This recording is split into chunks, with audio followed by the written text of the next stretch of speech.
जय श्री राम। मैं राजेश ठाकुर अपने अनुभव और काल्पनिक विचारों को आपके साथ साझा करता हूँ। आज हम बात करेंगे समय के ऊपर। समय का तात्पर्य है अच्छा और बुरा।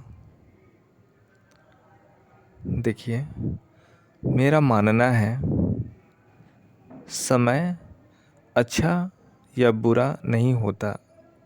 समय तो बस समय है। कई बार हम कभी ऐसे परेशानियों में घिर जाते हैं जिसमें ऐसा लगता है कि निकलने का कोई रास्ता ही नहीं है। या कई बार हमारे पास इतनी खुशियाँ आ जाती हैं जिसमें इच्छा होता है कि इससे हम बाहर ना निकलें, परंतु विधि का विधान बड़ा विचित्र है। जैसे समय स्थिर नहीं रहता, उसी प्रकार जीवन में हमारे पास आने वाले सुख और दुख ये भी स्थिर नहीं होते। कई बार जीवन में ऐसी भी घटनाएं हो जाती हैं, मन बहुत दुखी हो जाता है, दिमाग काम नहीं करता, क्या सही है क्या गलत है कुछ समझ में नहीं आता।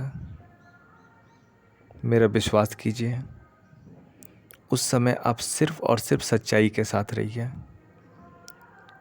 सच्चाई देर से बाहर आएगा, बट जब आएगा तो सबकी आंखें खोल देगा।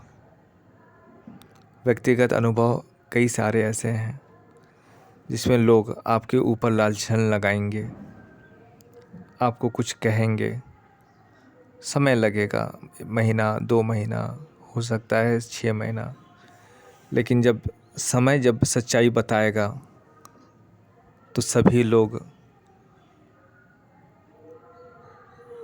ये सोचकर दुखी होंगे कि उन्होंने आपके साथ ऐसा बर्ताव क्यों किया। इसे मैं इस तरह समझाना चाहता हूँ।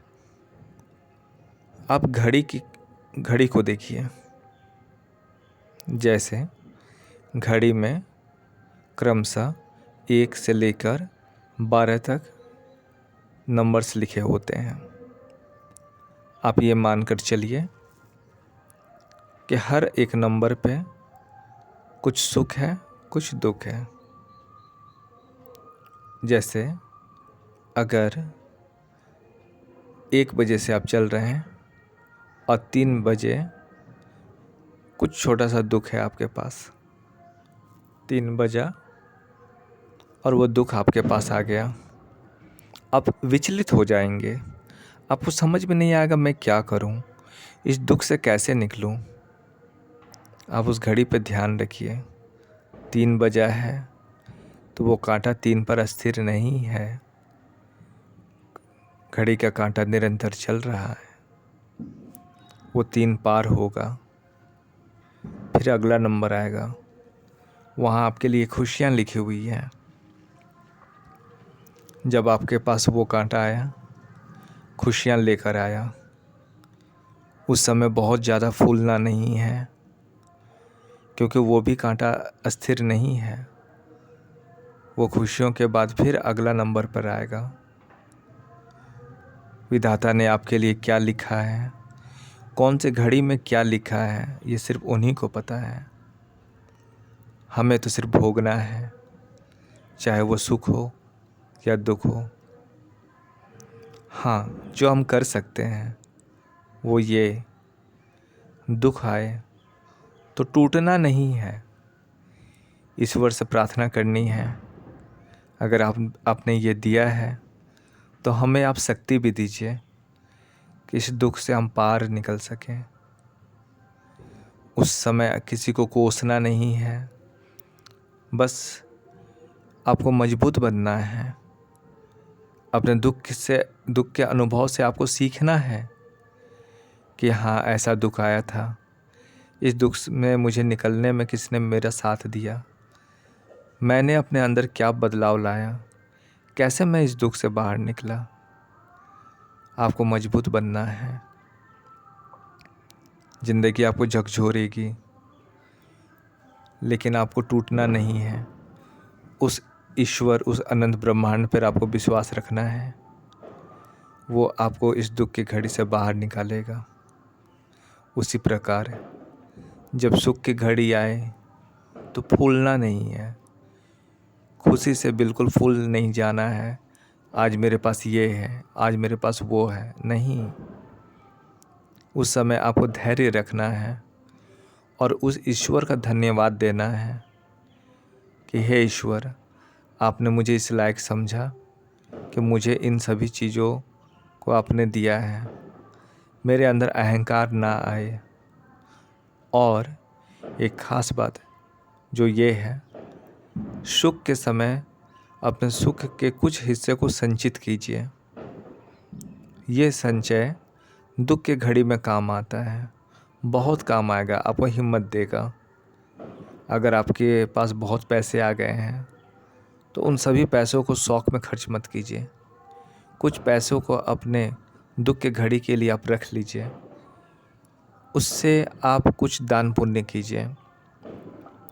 कुछ ज़रूरतमंद को, किसी को आप अगर आपने मदद किया है तो ये घूम कर दुख के घड़ी में फिर आपके पास आएगा। क्योंकि जैसा मैंने कहा, घड़ी है, घड़ी पे ध्यान रखिए। घड़ी चल रही है, आपका जीवन चल रहा है। कोई भी नंबर फिक्स नहीं है। कांटा कहीं पर भी किसी भी नंबर पर जाकर अस्थिर नहीं होता, वो निरंतर चलता रहता है, हर एक नंबर को पार करता है। ठीक उसी प्रकार आपके जीवन चक्र में दुख सुख ये लगा रहेगा। सिर्फ ध्यान इतना है दीजिए, दुख में टूटे ना और सुख में फूले ना। सुख में सभी का सम्मान कीजिए, अहंकार छोड़ दीजिए, लोगों की मदद कीजिए। दुख के घड़ी के लिए कुछ जमा पूंजी रखिए। इस तरह आप अगर ध्यान देंगे, कोई भी चीज़ आपको परेशान नहीं करेगी। हाँ, दुख आता है तो दुख तो होगा, बिल्कुल होगा, लेकिन उस दुख में टूटेंगे नहीं आप, क्योंकि आपको पता है कि घड़ी तो चल रही है, दुख का नंबर पार हो ही जाएगा, सुख की घड़ी आ ही जाएगी। बस प्रभु का नाम लेते रहिए और खुश रहिए। जय श्री राम।